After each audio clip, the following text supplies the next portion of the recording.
Good afternoon. Hello. Hi. I have a few things at the top before we get started. As the president and his team continue working to deliver a historic bipartisan agreement on the border, House Republicans have a choice to make. They can keep playing politics, or they can work in a bipartisan way to secure the border. Sadly, this is not new. For years, they have refused to heed the president's request for action on much-needed funding for border security.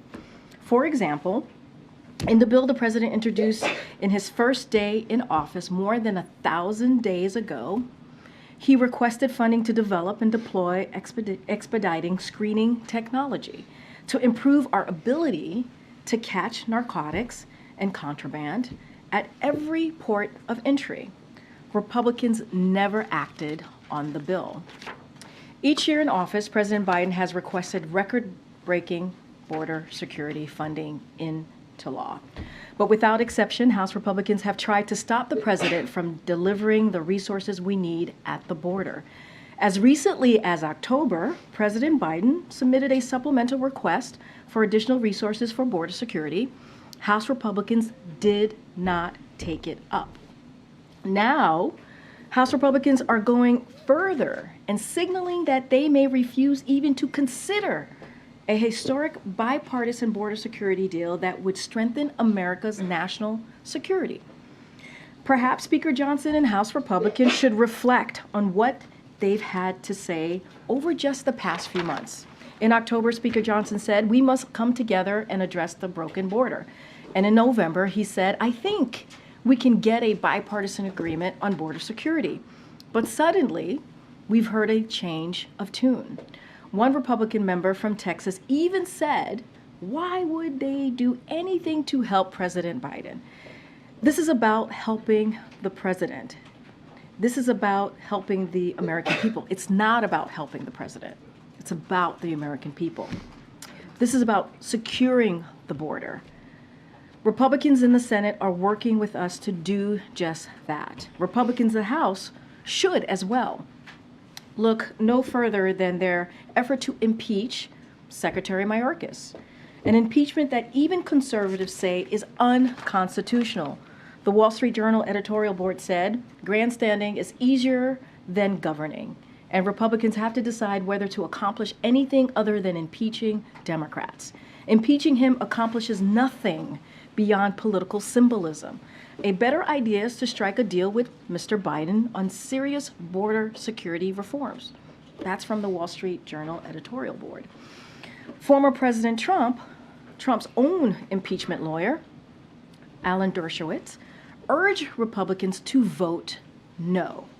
House Republicans' own impeachment witness, Jonathan Turley, said there is no basis for impeachment.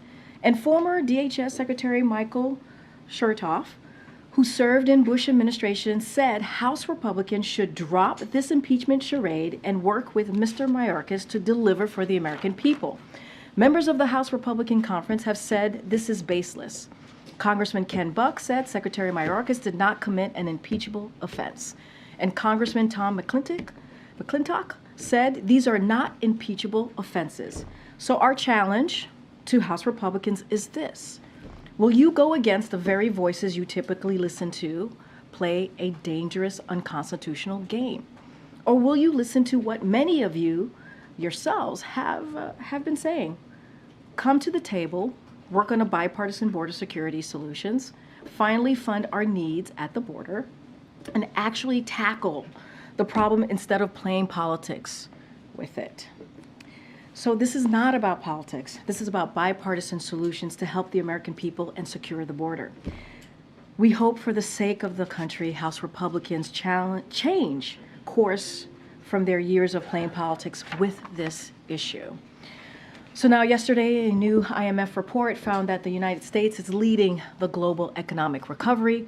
As Axios put it, the U.S. is winning the world economic war. The United States economy grew faster than any other large advanced economy last year by a wide margin and is on track to do so again in 2024. And the Washington Post wrote earlier this week, falling inflation, rising growth give U.S. the world's best recovery. That's thanks to strong actions taken by this president to recover from the pandemic and invest in America. And yesterday we got new evidence Americans are seeing the results, with consumer confidence at the highest level in more than 2 years, and inflation expectations falling to the lowest level since the start of the pandemic. And before I turn it over to my colleague, Admiral John Kirby, as you all know, this Friday, the President and the First Lady are honored to attend the dignified transfer of the 3 U.S. Army soldiers we lost in Jordan. As the President said, these service members represented the very, very best of our nation. The President spoke to each of the families yesterday to offer his heartfelt condolences, and he and the First Lady will have an opportunity to meet with them in person in Dover on Friday. As the Pentagon announced yesterday, the President and the First Lady will be joined by Secretary of Defense. And so with that, Admiral. Just very briefly here at the top, I just want to note that the National Security Advisor Jake Sullivan had a chance to meet today with the Israeli Minister for Strategic Affairs, Ron Dermer, while he was here in town. They, of course, discussed the situation on the ground in Gaza, also had an opportunity to talk about continued efforts to increase the flow of humanitarian assistance into the people of Gaza. And, of course, they talked about our ongoing collective efforts to get all the hostages released, get them back home with their families where they belong, and those negotiations and discussions are certainly ongoing right now. Now, this meeting comes on the heels of Jake's meeting yesterday with the families of the American hostages, and his discussion yesterday as well with the Emir of Qatar, Sheikh Al Thani, again, all really around trying to see what we can do to get another deal in place, another pause in place to get those hostages back with their families. With that. Admiral, I wanted to try to get this right. Iran's ambassador to the UN warned today that Iran, quote, would decisively respond to any attack on the country, its interests and nationals under any pretext. One, do you have any reaction to that warning? And two, more specifically, could that be read as a tacit acknowledgement by Iran that the U.S. can keep the Mideast conflict from expanding if President Biden shows restraint in his response that may be forthcoming? The folks that need to show restraint are these groups that Iran backs. But nevertheless, I would just say a couple of things. First of all, as we've said many times, we don't seek a war with Iran. We're not looking for a broader conflict. We're not looking for a war with Iran. That's number one. Number two, we have obligations in the region, including those to our troops and our facilities. And now, as Karine reminded everybody, those attacks have taken the lives of 3 of them. We will do what we need to do to make sure that those responsible are held properly accountable. Is there attribution yet of which militant group or groups were behind this? We believe that the attack in Jordan was planned, resourced, and facilitated by an umbrella group called the Islamic Resistance in Iraq, which contains multiple groups, including Hezbollah. Was KH the principal behind it? They seem to have fingerprints of this sort of precise attack. As I've said, I mean, this certainly has the earmarks of the kinds of things that Hezbollah does. But again, for our purposes today, and the question you're asking, the attribution that our intelligence community is comfortable with is that this was done by the umbrella group called the Islamic Resistance in Iraq. Thank you. John, can you tell us more about the latest hostage proposal that is supported by the U.S. and the Qataris? The U.S. ambassador to the UN said today that it envisions a much longer humanitarian pause than we saw back in November, plus more food and water and medicine. What details can you tell us? Not a lot, and that's on purpose, because I don't want to say anything from the podium that could torpedo these very sensitive discussions. Nothing is negotiated until everything is negotiated, and not everything is fully negotiated at this point, Nancy. I will tell you that in broad strokes, we are looking at an extended pause is the goal. How long? That's all part of the discussions, but longer than what we saw in November, which was about a week. We'd like to see a longer pause than that. Not just because that helps facilitate the movement of so many more hostages out. You can get more people out if there's a longer stoppage in the fighting, but so it can also give us an opportunity to increase the flow of humanitarian assistance in. We've heard 45 days. Does that sound about right? I'm not going to talk about the details. And can you talk also about, it's been shared that this would be a multi-stage process where civilian women, the elderly would come out first, then perhaps soldiers, corpses after that. What can you tell us about the notion of a multi-stage process and why that would be preferable? The goal of an extended level pause is so that you can get the maximum amount of hostages out. The modalities of that, should we be able to get this in place, of who's coming out when and what sequence, is all part of the discussions right now, so I'm just not going to get into that.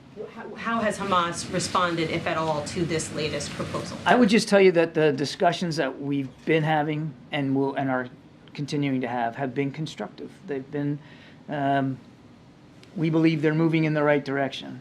But again, I don't want to come across as too sanguine here, and I certainly don't want to get into the actual details of it. And I hope you all can understand that. I mean, the last thing that I'd want to do is say something from up here that all of a sudden gets inserted into the negotiations and becomes a sticking point.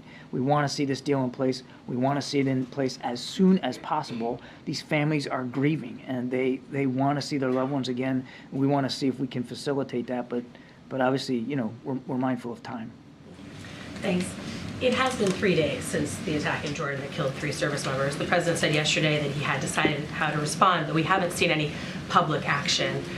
Well, you know, at least publicly, we haven't seen any action. So with every day that passes and no response, are you missing an opportunity to signal resolve?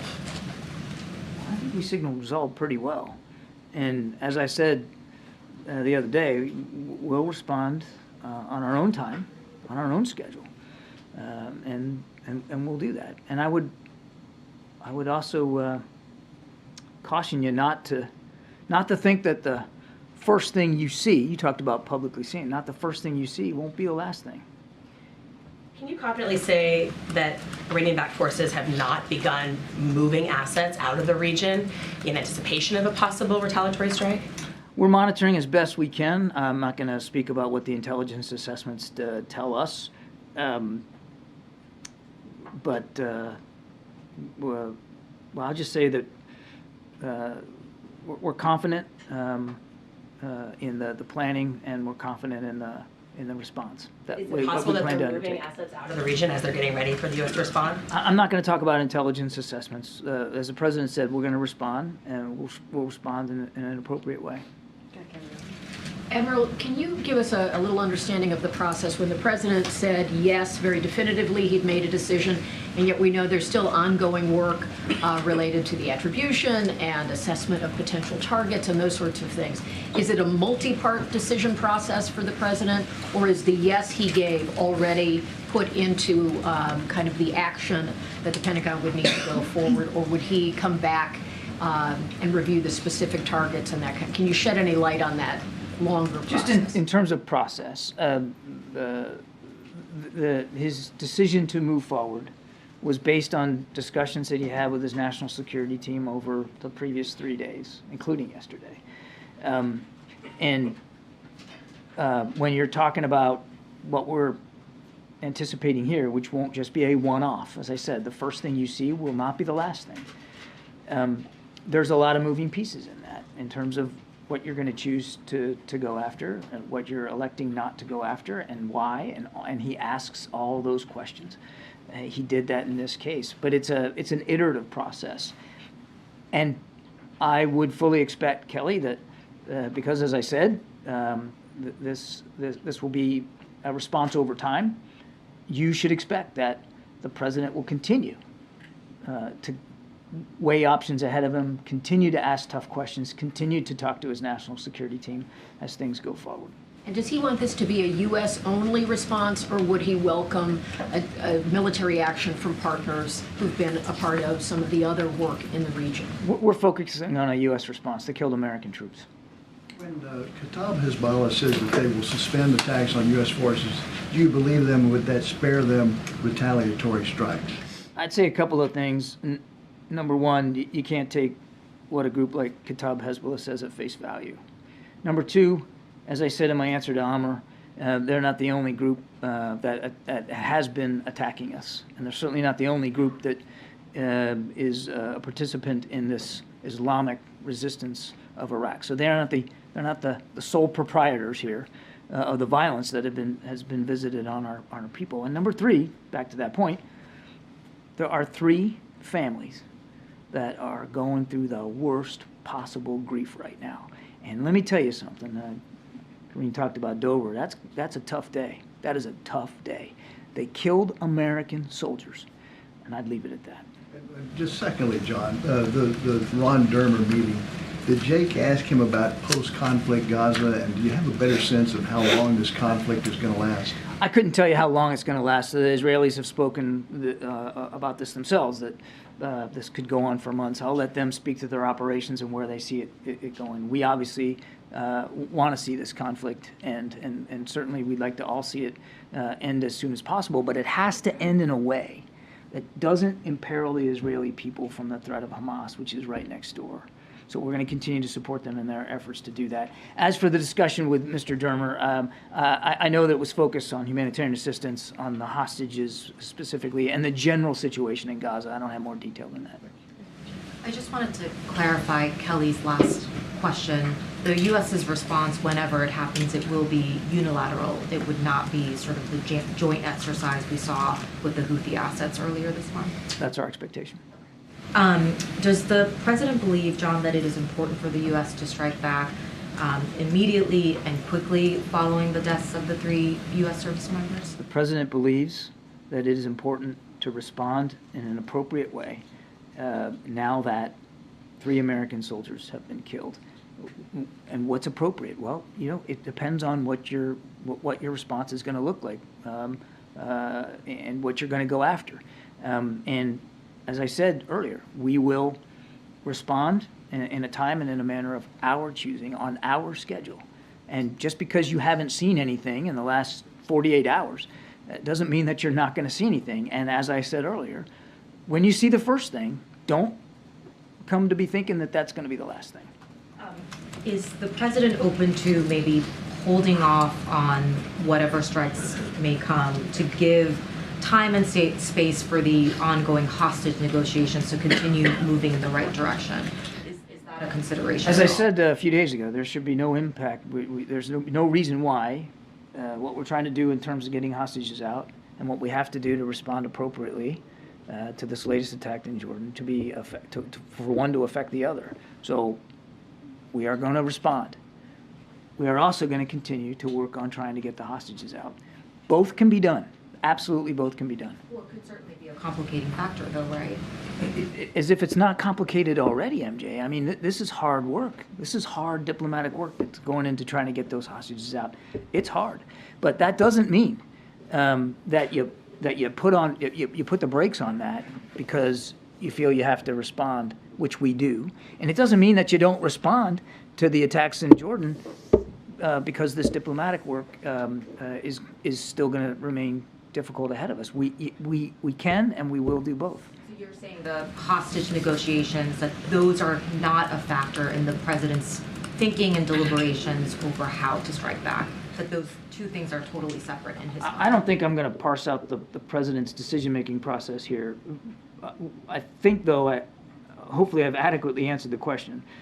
We're going to respond to the killing of our 3 soldiers. He told you that yesterday. He's made his decision. There will be a response. We are also going to continue to have the conversations that are needed, and they have been good. It has moved in a constructive way. Again, nobody's doing a touchdown dance here. We got a long way to go, but we still think that there's real significant possibility to get an extended pause in place to get these hostages out. Quickly get your read on Hezbollah's statement yesterday saying that they would suspend military and security operations against U.S. forces. What was the administration's read on that statement? I think, as I said to Steve, we certainly read it, but we're not going to take it at face value. And we recognize that they're not the only group that has been attacking our troops and our facilities in Iraq and Syria. John, just separate topic. The FBI director was on the Hill today he said Chinese hackers are preparing to wreak havoc and target critical U.S. infrastructure. Has the administration seen any evidence that critical infrastructure could be compromised, and what are you doing to strengthen those? I would just tell you that this is something we monitor very closely all the time, and we take all these threats seriously. You have to, each and every day. There's not a day where we're not taking a look at cybersecurity, particularly when it comes to critical infrastructure. I think that's as far as I'm going to go on that.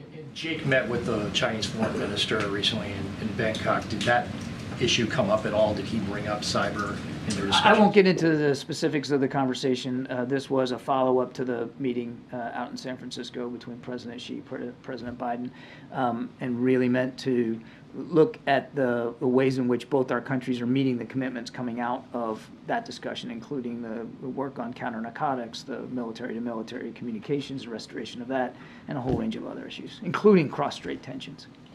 Thanks, Karine. John, do you have confidence that the Kenyan government has satisfied the requirements from the Kenyan Supreme Court outlined for this multilateral force to be sent to Haiti? And if not, what is your plan B? Obviously, the U.S. has been pushing for this multilateral force to be led by the Kenyans for some time, and the UN Security Council resolution is predicated on their leadership. So do you have a plan B if that doesn't work out? We were very grateful that Kenya had agreed to step up to lead that multinational security effort. I'll let the Kenyans speak to where they are in the judicial process. That's really not for us to speak to. We're grateful that they had stepped up and volunteered to do that. We still believe that that kind of multinational security presence in Haiti is important. We still like to see it move forward. We're obviously watching closely what happens in Kenya, but it's really for the Kenyans to speak to. It won't change, regardless of how this comes out.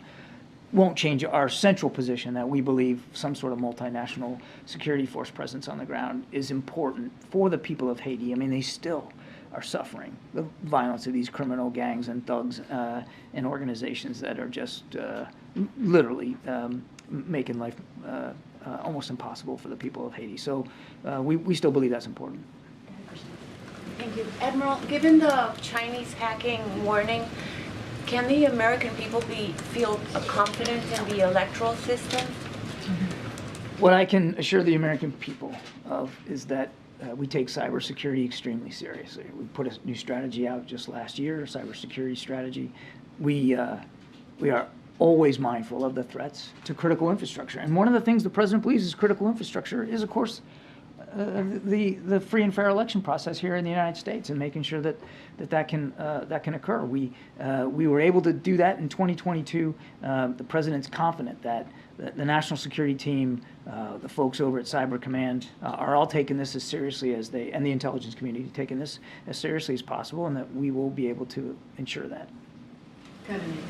Thank you so much, John. I've got a question on Turkey and another one on Venezuela. Just starting with Turkey, we're seeking an update on their possible return to the F-35 program once or if they scrap their Russian defense missile system.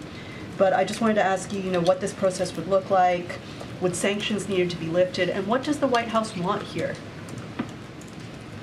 There's no change to our view that the F-35 program for Turkey is incompatible with their use of the S-300 and S-400 missiles. So we're still having those discussions. And should Turkey be able to resolve our concerns about that, then there could be a restoration of moving into the F-35 program. But that's where we are. There's no change to that. On Venezuela, their leadership now says they'll suspend U.S.-Venezuela repatriation because of the U.S. threat of sanctions that you outlined on Monday. Sorry, I was just trying to catch your eye. How does the White House... I'm listening. I'm listening. I'm just texting somebody. No, I'm taking notes so that I don't screw this up. See that affecting movement on the southern border, and what are you doing to prepare for that possible challenge? So I really don't have much more to give you today than what I gave you the other day. The Maduro regime made commitments back in the fall about what they were going to do to allow free and fair elections. and allow for the active participation of opposition parties. They have until the spring to move forward on those commitments, and we're going to be watching it closely. I'm not going to preview any economic levers at this point. But we're looking for the Maduro regime to step up and meet the commitments that it made in October. So the President will host the Japanese Prime Minister Kishida for the visit on April 10th. It's still January, but what should we expect from the meeting? And speaking with Japan, Japanese company Nippon Steel offered to buy U.S. steel last December. I know the President already welcomed the investment from the foreign countries. So what is the President's opinion on this offer? So the President's looking forward very much to having Prime Minister Kishida here. Japan, as you know, terrific ally and great friend, not just in the region, but the effect that they have around the world. So there's going to be a lot on the agenda. It is January, and the state visit is in April. I have no doubt that you'll hear more from us in greater detail as we get closer to it. But look, the tensions in the Indo-Pacific, opportunities to improve our alliance, the capabilities, opportunities to improve trilateral cooperation with South Korea, Japan, and the United States together. There's going to be a lot to talk about. I don't have anything new to say about this U.S. steel potential purchase. That would be inappropriate for me at this time, but I would just tell you that the President is the most pro-union president we've had. He absolutely wants to make sure that there's a level, fair playing field for steel workers in this country. That will always be foremost in his mind. That's about as far as I think I can go. Thank you so much. I will have a question on Ukraine. So the EU said today that they would only be able to supply half of the million artillery rounds that they had pledged for Ukraine, and this comes at a time when U.S. assistance has stopped. So how bad is all this for the Ukrainian forces, and do you see an impact on the battlefield already? It sure as heck ain't good. And this is why we need the supplemental funding. It's critical. And artillery rounds are one of the most expended munitions on the battlefield, continue to be. It's absolutely critical that we get this funding for Ukraine so that we can get back to leading the world in supporting Ukraine and their ability to defend themselves.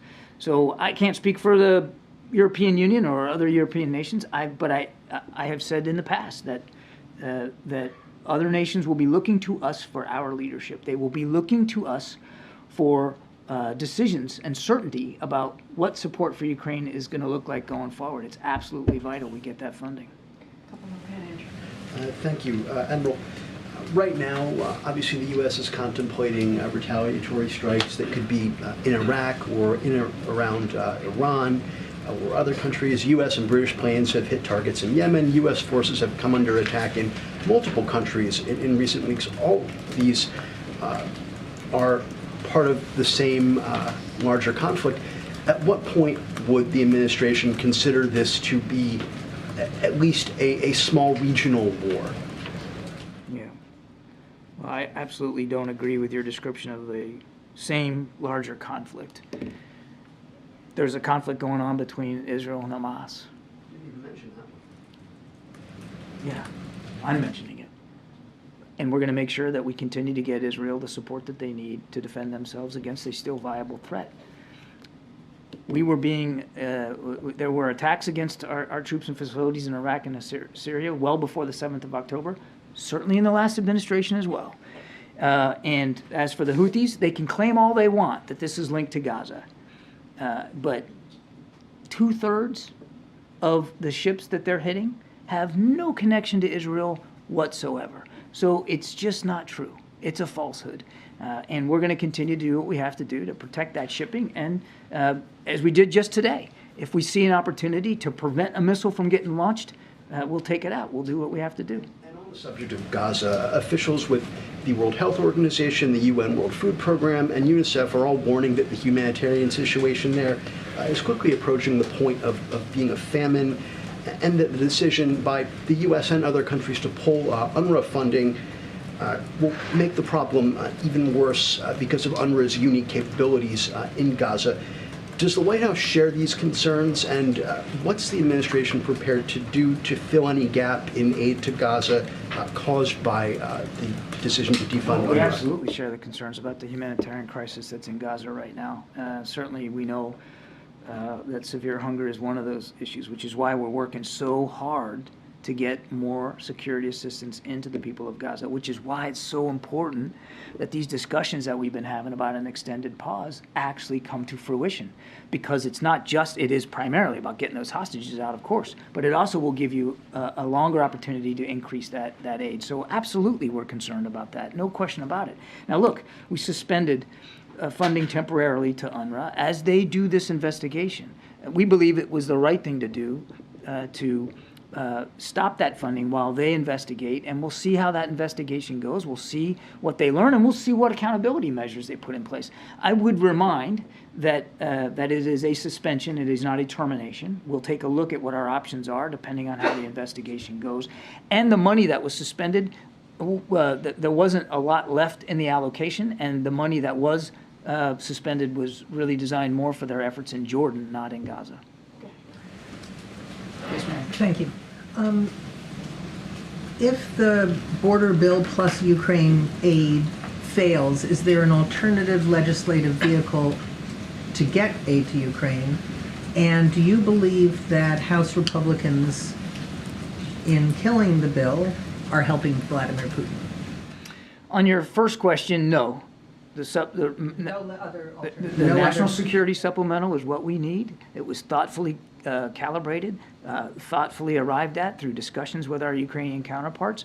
We need that funding. Right now, as you and I are speaking, we aren't sending additional security assistance to Ukraine. There's nothing left. We've got to have that funding. And on your first question, do I think House Republicans are supporting Vladimir Putin? I'm not.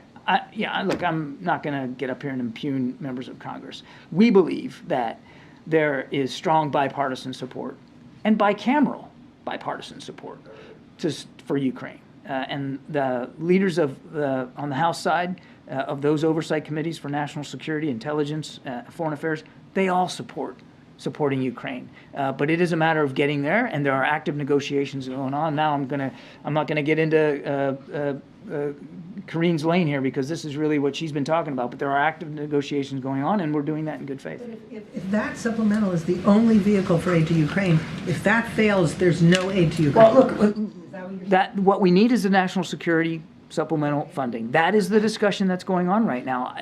I can't put myself 2 or 10 steps ahead of where we are right now and what that would look like. We want to get the funding for Ukraine. President submitted the supplemental in October. We believe it's the right amount, and we believe that that's the right vehicle to get it to them. Thank you, Karine. John, you've been saying since October 7 you don't want to escalate, and when you've been asked last time what do the Iranians want, you referred us to the Iranians. But what's the strategy behind repeating the message, we don't want to escalate? Did the Iranian convey a message, a private message to you that they don't want to escalate again? I don't have any private communications with Iran to speak to. I'm not really, I probably don't understand the question as well as I should. Nothing's changed. We don't want to see the conflict widen or escalate.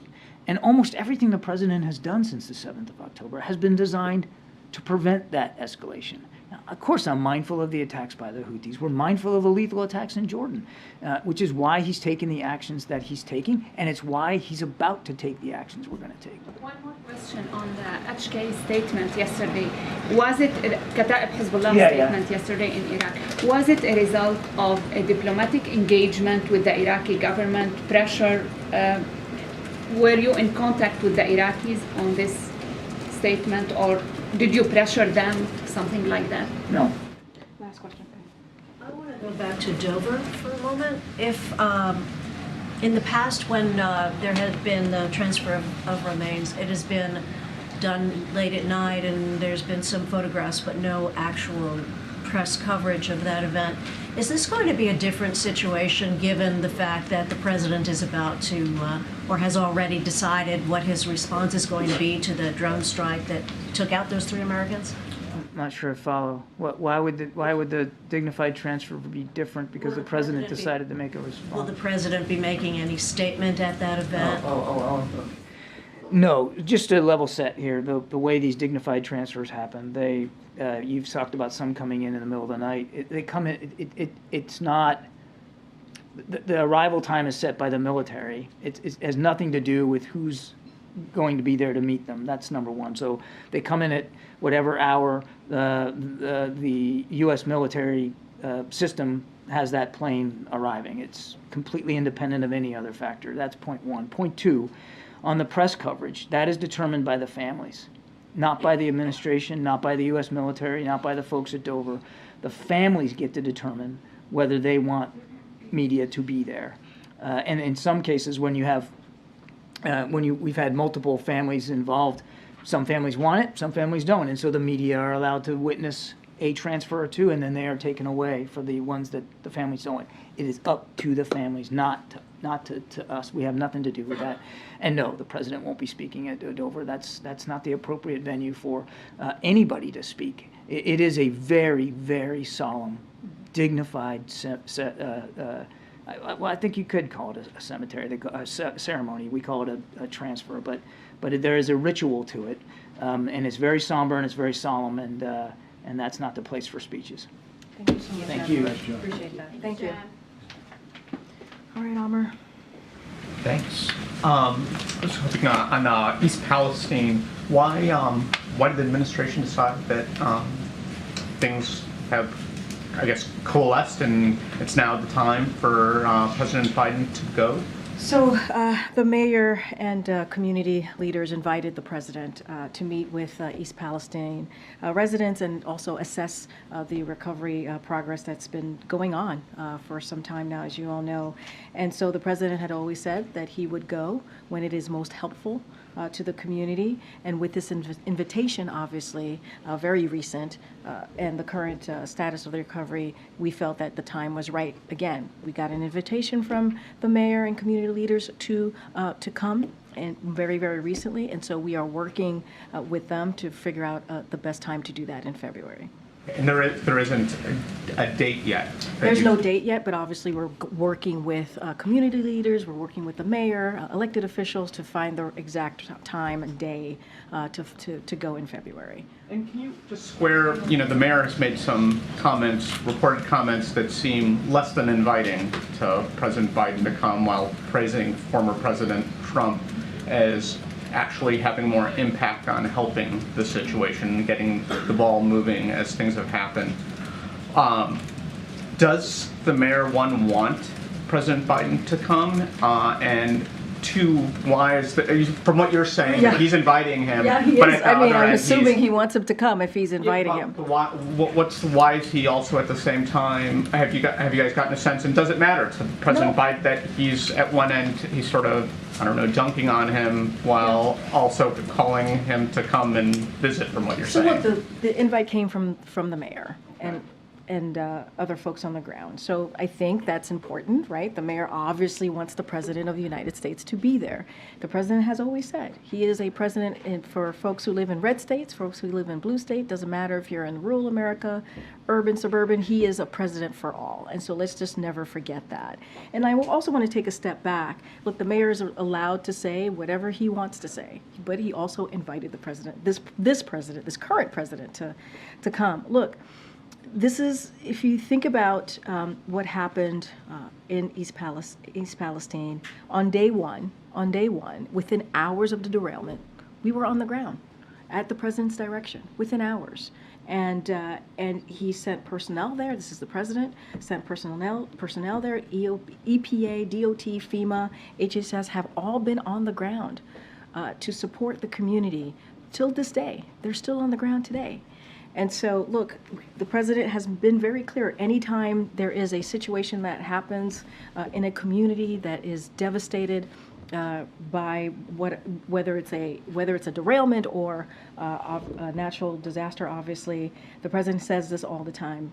he is there for that community for as long as it takes. And he's proven that. So he's looking forward to going to East Palestine in February. We're going to find the day that works best for the folks on the ground. He always said that when the time was right, it was the most helpful for him to be there, he was going to be there.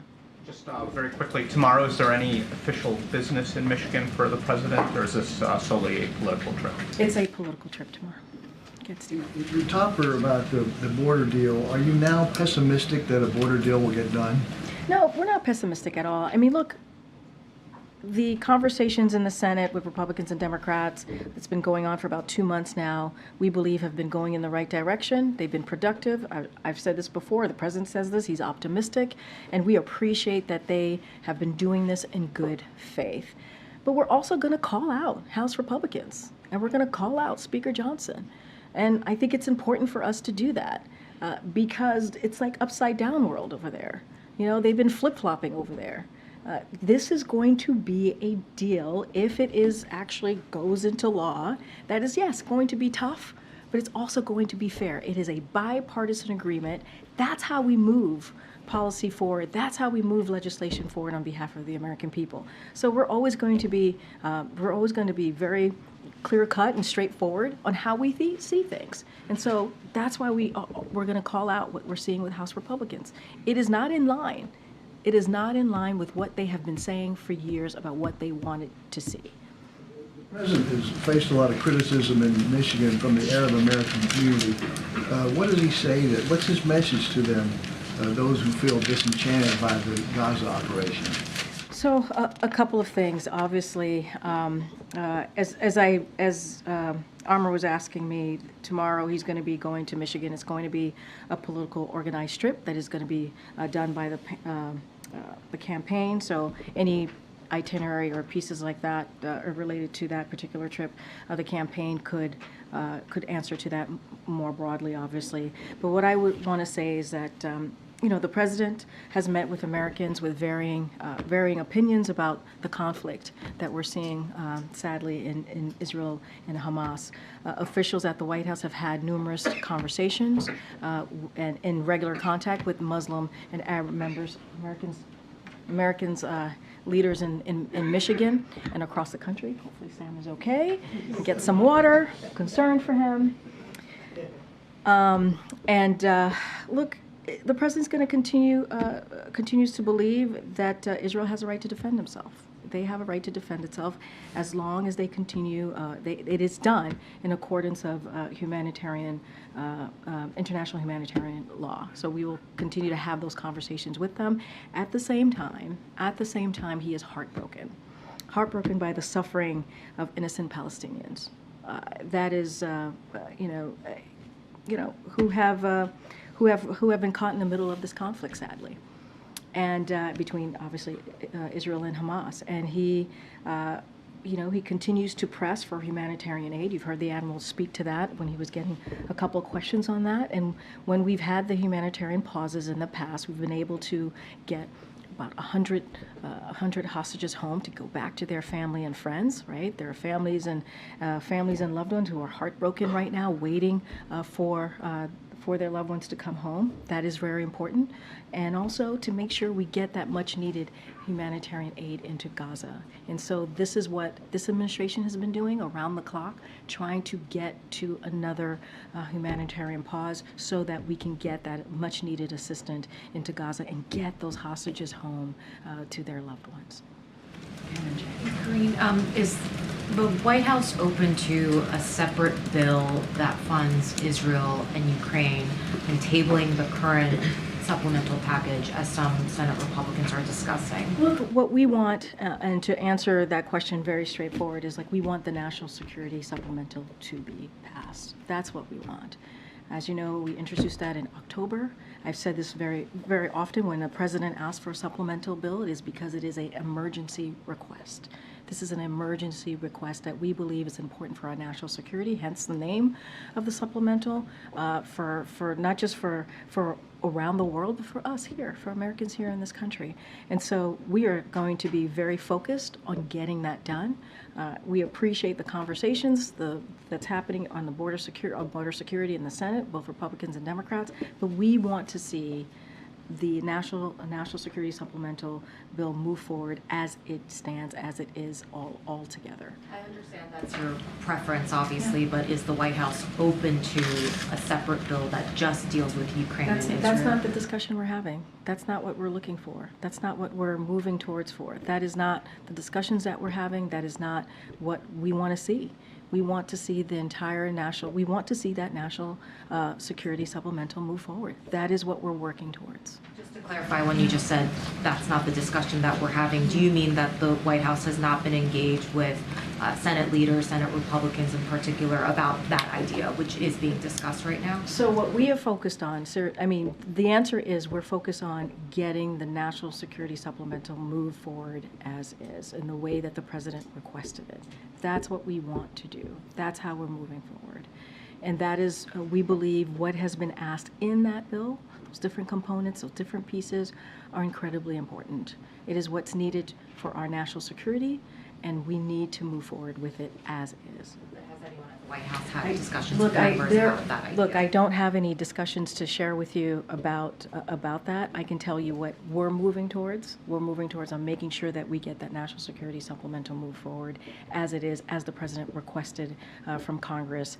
That's one of the reasons we're having these really important bipartisan conversation in the Senate to see what we can do in the border security, but we want that national security supplemental to move forward. That's what we want. We want that request to move forward. Okay. Thanks, Karine. Boeing's CEO said today that the company caused the problems with the 737 MAX and needed to return focus to safety. Obviously, in addition to the administration's role on ensuring air safety, the government is one of Boeing's biggest customers. So are you guys confident that the leadership at Boeing can execute that pivot back to safety? Look, what we want to make sure, and what FAA wants to make sure, and it is their top priority, that we make the safety, obviously, the safety of Americans as they fly across the country, obviously, and beyond, is safe. And that is what we want to be very, very clear about. I can't speak to, obviously there's an investigation going on, they're looking into it. I'm going to let that investigation go forth. I don't want to get ahead of that, but obviously we're concerned. You know, obviously we're concerned. We want to put American safety, we put American safety first. That's what FAA does. But I'm not going to get into the leadership of Boeing. I'm not going to get into specifics of that. FAA has acted, they've taken action, and we're going to let that process move forward. In addition to the MAX, the Osprey, which is made by Boeing, is under review. I was just wondering if you had any update on the review there. So we don't have any updates for you at this time, Justin. What I can say is that the Department of Defense is better to answer those specifics as it relates to the Ospreys. So. One last one. Yeah. A judge in Delaware yesterday ruled that Elon Musk's pay package at Tesla was excessive. Elon then tweeted that companies shouldn't incorporate in the president's home state. So I'm wondering if you had any reaction to the ruling, but barring that, thoughts on Delaware's corporate governance and legal system that you might want to share? So I'm going to be really careful. I'm not going to get into a private company's legal cases. Look, this ruling, and I'll just add a finer point, this ruling doesn't involve this administration at all. It just doesn't. So I really don't have anything more to share from here. Okay, Nancy. Thanks, Karine. There's some big protests planned tonight in Dearborn, Michigan, on the eve of the president's visit to Michigan tomorrow. Arab Americans protesting the administration's handling of the war between Israel and Hamas. Does the president have any plans to meet with any Arab American community leaders when he's in Michigan tomorrow? So, as I stated, this is a political event. The campaign certainly can speak to the different parts of the trip directly. I'll say this, and I kind of said this at the the top when I was asked this question. The president has had meetings with Muslim and Arab leaders. Obviously, we don't read out every meeting. So has White House officials here have been in regular contact with Muslim and Arab leaders, folks in those community. Don't have anything else to share beyond that. And I've laid out that we understand. Like, we get this is a very difficult time for people. We get that. We get that it's a very difficult time for folks. We always believe it's important. The president believes it's important for Americans to feel like their voices can be heard, and to do that in a peaceful way. And so that is where we're always going to be on that. I laid out just moments ago, like how heartbreaking it has been to see Palestinians, innocent Palestinians, have been caught up in the middle of what we're seeing between obviously Israel and Hamas, and so we're going to continue to push for these humanitarian pauses to make sure hostages come home to their loved ones and families, and get that all very important needed humanitarian aid into Gaza. Does the president believe he may alienate Arab Americans with his policy? And is he willing to sustain that kind of difficulty because he believes in his view about Israel's right to defend itself? Is that a cost of this war that he's willing to sustain? Look, when the president thinks about things, it's not about the politics, right? It truly isn't. It is, and we always do this, right? We do a step back about what happened on October 7th. Israel was attacked by a terrorist organization, Hamas, and those leaders in that organizations have said they want to see October 7th happen over and over and over again. And the president's going to continue to believe that Israel has a right to defend themselves. Of course, they need to do it following the international humanitarian law. We've been very clear about that. And of course, we are heartbroken by what we're seeing with innocent Palestinians being caught up in the middle of that. And of course, we understand how folks are feeling in the community, and it's important for them to have their voices be heard. And we respect that. We respect that. But we cannot forget what happened on that day and what has led us to where we are today. On a separate topic, there have been notable exchanges on Capitol Hill today with some of the tech company executives being questioned about their content and about protections for users and so forth. Do you know if the president has had a chance to see any of that? Does the White House have a view about how forthcoming these CEOs have been, and if there's more they need to do? So just a couple of things on that. Obviously, we've been monitoring the hearing. The country is experiencing an unprecedented youth mental health crisis. That's a fact. That's what we see in the data. And there is now undeniable evidence, as I just stated, that social media and other online platforms have contributed to that. It is exactly why this president, the Biden-Harris administration, has made tackling the mental health crisis part of their unity agenda, which you've heard the president speak to in the last State of the Union, and you've heard him speak about this throughout the past 3 years. It's a key priority.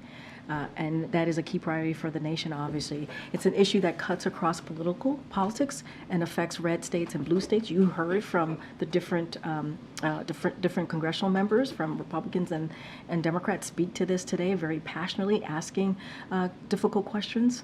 And it's why this administration has invested historic resources and launched new tools to ensure the safety of Americans here. So we know there's a lot more work to be done. The work is far from over.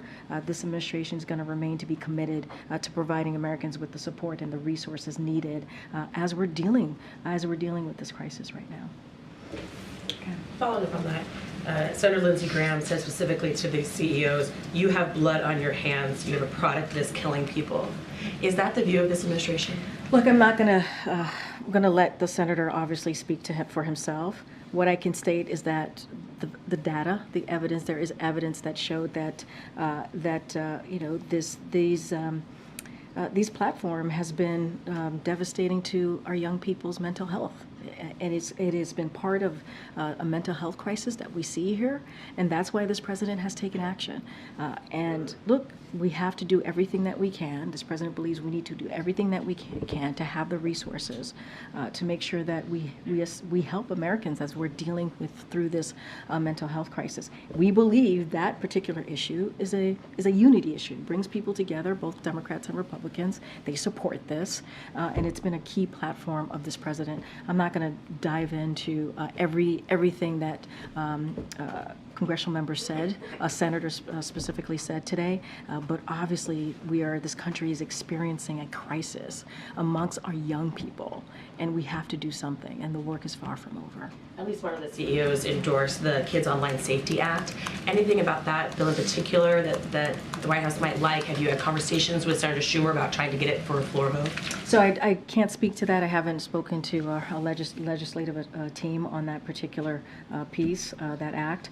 But obviously, we think Congress has a place here to act to move forward legislation to strengthen protections for children's privacy. We think that they can do that to protect the health of kids, to protect safety online for children. They can act, and they can certainly do things to move forward on that. If I could ask just one about the immigration negotiations, we've learned from some of our Senate sources, and it's been talked about a lot of other outlets, about part of the deal, including the deal that's still being worked on, including these numbers, that the border could be shut down specifically if migrant crossings increase above 5,000 per day. Were those numbers acceptable to the White House? Were they the numbers of the White House or the president was pushing for? I'm not going to get into specifics or details. I just don't want to get involved from here, the podium, on what's being discussed, what's being negotiated. I think it's just the right thing to do to give folks the space as they're doing this in good faith in the Senate. I think it's important to do. We've been very clear. We think the system is broken. Immigration system is broken. We have to do everything that we can to deal with the challenges at the border, and it's good that there's bipartisan support in moving forward in that way from the Senate, and so that is what we've been very clear about. I'm just not going to get into numbers or specifics or dive into policy discussions from here. I get that, but from a messaging perspective, House Republicans are diving into these numbers. They're responding to them, and they're calling them out and saying this is a reason they can't support this kind of bill. So are you guys doing yourself a disservice by not talking about some of these specifics? I'm going to be very clear here. House Republicans are actually getting in the way. They're not part of the discussion. They're not. They're not part of trying to figure out how to come to a bipartisan agreement. We would like them to be, but they're deciding not to. And it's on them. The question to them is, why aren't you all interested or wanting to work with your colleagues over at the Senate? We have said, if this law passes, it will be, yes, the toughest and the most fairest set of reforms to secure the border and deal with real solutions to reform the immigration system. That is what we believe. And let's not forget what the president put in his supplemental, right? He wants the border agents, drug detection equipment, immigration judges, and asylum officers. He wants resources. And so that's what the president is looking toward to do in the supplemental. He laid it out very clearly. But House Republicans are, they're flip-flopping on this. They're truly flip-flopping on this issue. Go ahead, Jared. Is there a timeline or deadline for these talks, or are you happy to just have them be open-ended as long as it takes? Well, we think it's moving in the right direction. We think it's happening in good faith. We appreciate the conversations that are happening on the Hill with the bipartisan legislators in the Senate, more specifically. And we want this to move as quickly as possible, obviously. Yeah. Do we want it to happen today? Did we want it to happen 2 weeks ago? Obviously, yes, but we want to give them the space to do this. This is an issue that we have been dealing with for decades, even in the last administration, obviously, for decades. And so now we're at a moment where we can come to a bipartisan agreement, where this is happening in the Senate. And so we think that's a good thing. As you heard me call out House Republicans, because it's important to do. They're being disingenuous right now with where they are, where they've been on this issue, and we're going to call them out. I ask because a lot of times these bipartisan talks that deal with fiscal issues or whatever have a date certain, right? There's a government shutdown deadline or something else, right? A trigger. That's not the, so there's not like a date circled on I the don't have a calendar. timeline for you, Jared. I don't. We want to get this done, obviously, as soon as possible. Let's not forget, I talked about 3 years, more than 3 years ago, more than 1,000 days ago, we put forth, the president, his very first piece of comprehensive legislation was to deal with immigration. That's what he wanted to do on the first day. So it's been 3 years. So obviously we want to get this done. Go ahead, Phil. Two questions on East Palestine. First, has the White House coordinated or discussed with DOJ any type of damage settlement or compensation for folks there who were affected by the derailment? So I don't have any specifics. I would have to refer you to the Department of Justice on that piece. Obviously, we want to make sure that Norfolk Suffolk is held to account. We're going to make sure that happens. We are determined to get that done. I think you've heard that from the Department of Transportation as well, from Secretary Buttigieg. You've heard that from us many times. We want to make sure that they pay. They pay for the derailment that they caused. And so it's obviously that is a priority. And then next month, when the president is in East Palestine, will he drink the water there? I mean, look, what I can tell you is the president's focus has been to do everything that he can to support this community from day one. We get what's going on the ground. We understand what's going on. That's why we've had the EPA. That's why we had DOT. That's why we had HHS. That's why we've had FEMA on the ground. You know, this is not about some sort of like political stunt here. This is not what this is about. This is about this president being a president for everyone and showing up for this community. That's what this is about. I'm not going to get into some sort of political stunts about drinking water. What we're going to focus about is making sure they have what they need. And the president was invited by the mayor, by community leaders. He's going to show up. He always said he would be there when it was the most helpful. The reason I ask is, despite some of the federal assurances, there are folks on the ground who are not political and are just very concerned, and they doubt some of the assurances they've gotten from the And we federal. understand that. We get that. We get that. Something horrible happened to that community. A derailment happened in that community that caused a lot of, some damage, real damage to folks who live there. We get that. That's why we've had, again, EPA, FEMA, HHS, DOT on the ground within hours by this president's direction. So we're taking this incredibly seriously, Phil, and the president's going to go down there in February when the time permits, right? The best time to do this. We're working with folks on the ground to visit the community and be there. And it's not going to be about politics. It's not about being in a red state or a blue state. You hear us say this over and over. You hear from the president over and over again because he wants to make sure that he's there for this community. I have to go. I actually have to go into the Oval Office. Thank you, everybody. Thank you.